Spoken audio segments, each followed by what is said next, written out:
Asia cup ২০২৫-এ Bharat বনাম পাকিস্তান ম্যাচে ঘটে যাওয়া ঘটনাগুলো নিয়ে আইসিসি পক্ষ থেকে এক প্রেস রিলিজ প্রকাশ করা হয়েছে। সেখানে বলা হয়েছে সূর্যকুমার যাদব আইসিসির আচরণবিধির ২.২১ ধারা ভঙ্গের দায়ে দোষী প্রমাণিত হয়েছেন। এই ধারা খেলার মর্যাদা ক্ষুণ্ণ করার মতো আচরণ এর সঙ্গে সম্পর্কিত। তাকে ম্যাচ ফির ৩০% জরিমানা করা হয়েছে এবং ২ ডিমেরিট পয়েন্ট দেওয়া হয়েছে। সাহেবজাদা ফারহান একই ধারায় দোষী সাব্যস্ত হয়েছেন। তাকে সরকারি সতর্কতা দেওয়া হয়েছে এবং ১ ডিমেরিট পয়েন্ট যোগ হয়েছে।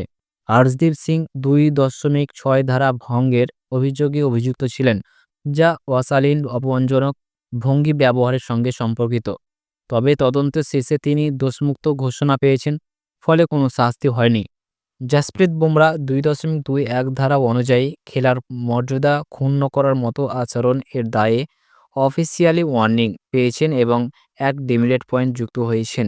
যেহেতু তিনি অভিযোগ ও শাস্তি মেনে নিয়েছেন, তাই কোনো আনুষ্ঠানিক শুনানি হয়নি।